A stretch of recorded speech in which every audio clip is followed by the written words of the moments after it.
PUK से COK पर कब्जा, अमित शाह का बात हुआ सच। आर्मी के शुरुआती रुझान से चीन में मची खलबली। नमस्कार दोस्तों, जिस तरह से तवांग में इंडियन आर्मी ने चीनी फौजों को मार पीट कर भगाया था, ठीक उसी तरह अब अक्साई चीन में हो रहा है।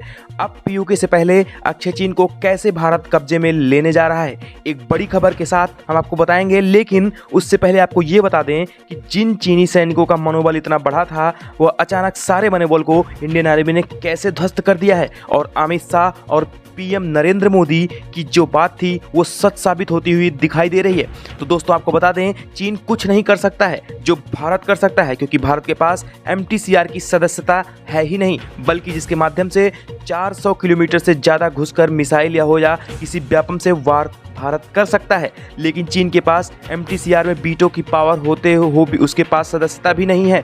चीन के अलावा एक इजराइल देश भी है जिसके पास भी सदस्यता नहीं है, लेकिन इजराइल को MTCR दिलाने के लिए भारत आगे रहता है।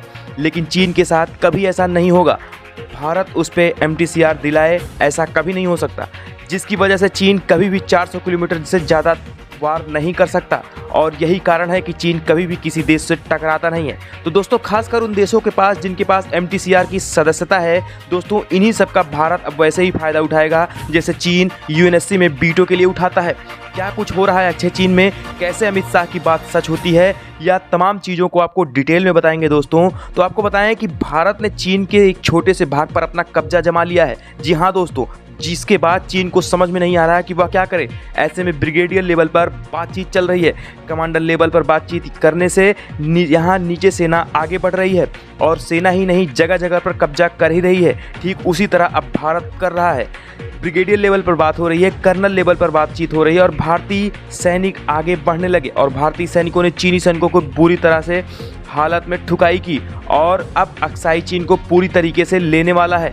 ऐसे में भारत की पूरी तैयारी के बारे में जानने के बावजूद चीन इसमें कुछ नहीं कर पाएगा, क्योंकि उसके हाथ से अक्साई चीन भी निकल जाएगा। ऐसा नहीं है कि भारत की कोई प्लानिंग को चीन नहीं कर पा रहा है या नहीं समझ पा रहा है, चीन इससे अच्छे से समझ पा रहा है, लेकिन वह कुछ करने की स्थिति में नहीं है। इसके कई सारे कारण हैं, तो आपको बताते हैं। पहला कारण, पहली बार जब चीन और भारत सैनिकों के बीच झड़प हुई तो उसमें वीडियो सोशल मीडिया पर वायरल हुए थे। तो पाकिस्तान के लोगों ने यहाँ तक लिख दिया था कि चीन के सैनिकों को पटकना भारत के लिए नामुमकिन है, और चीनी सैनिकों के सामने भारतीय सैनिक हाथ जोड़ रहे हैं, लेकिन चीन ने यह नहीं मानता है। यानी पाकिस्तान की तरफ से मजाक उड़ाने की पूरी कोशिश की गई, लेकिन अब तुरंत कारण के बाद पाकिस्तान के मुंह पर भी पूरी तरीके से ताला लग गया है। अब उल्टा खेल शुरू हो चुका है, अक्साई चीन भारत वापस लेने लगा है, और चीन काफ़ी ज़्यादा बौखला गया है। उसी सारी ताकत गायब हो गई है, क्योंकि भारत ने अक्साई चीन की सिर्फ एक चोटी पर ही कब्जा नहीं किया, बल्कि अक्साई चीन की 6 ऐसी पहाड़ियों पर भी भारत ने कब्जा कर लिया है, जहां से कम हथियारों की मदद से भी चीन के सभी हथियारों को नष्ट किया जा सकता है। क्योंकि भारत ने अब जो कब्जा जमाया है, ऐसे में भारत बड़े बड़े हथियारों की ज़रूरत बिल्कुल भी नहीं पड़ेगी, क्योंकि छोटे छोटे हथियारों से ही भारत चीनी सैनिकों और यहाँ तक कि चीनी टैंकों को भी नष्ट कर सकता है। तो दोस्तों आप ऐसी खबर में आपकी क्या राय है, आप कमेंट में करके ज़रूर बताइए। और चलिए एक खबर और से आपके साथ रूबरू करवाते हैं। जी हाँ दोस्तों, हाल ही में भारत की मदद के लिए रूस ने ऐसा क्या किया जिससे पूरी दुनिया हिलकर रख दी है। दोस्तों आपको बता दें, हैरानी होगी आपको, रूस ने अपने 500 एयर डिफेंस सिस्टम और भारत को लेकर एक ऐसा काफ़ी बड़ा बयान दिया है। तो ऐसे में सोच रहे होंगे कि रूस ने ऐसा क्या ऐलान कर दिया है और भारत की क्या मदद करने वाला है। तो ऐसे इन सभी बातों को आपको वीडियो में विस्तार से बताएंगे। चलिए देखते हैं इसके बारे में। दोस्तों यूक्रेन युद्ध में ज़मीनी स्थिति पर चाहे कुछ भी हो, लेकिन इस बात से इनकार नहीं किया जा सकता कि रूसी डिफेंस इंडस्ट्री ने पूरी दुनिया को प्रभावित किया है, क्योंकि इतने प्रतिबंध और आर्थिक स्थिति के बावजूद भी रूसी सेना को ज़्यादा कमी नहीं महसूस हुई है, और आज भी रूसी सेना युद्ध यूक्रेन से लड़ रही है। इसके बावजूद एक साल पहले प्रोडक्शन फेज में एंटर करने वाले 500 एयर डिफेंस सिस्टम की डिलीवरी रूस में सेना को मिलना शुरू हो चुकी है। यानी कि रशियन डिफेंस इंडस्ट्री को तमाम चुनौतियों के बावजूद एडवांस एयर सिस्टम की डिलीवरी अपनी सेना को शुरू कर दिया है रशिया ने। तो ऐसे में रूस S-500 एयर डिफेंस सिस्टम को काफ़ी बड़ा बयान लेकर दिया है कि वह भारत इसके प्रति कस्टमर के रूप में देखता है। जी हाँ, भारत इसको खरीदना चाहता है, यानी रूस चाहता है कि भारत के उन पहले देशों में से एक बने जो रूस अपने विश्व स्तरीय एयरक्राफ्ट डिफेंस सिस्टम में सप्लाई करे। साथ ही जब रूस के डिप्टी प्राइम मिनिस्टर 2021 में भारत के दौरे पाए थे, तब उन्होंने यह बड़ी बात कही थी।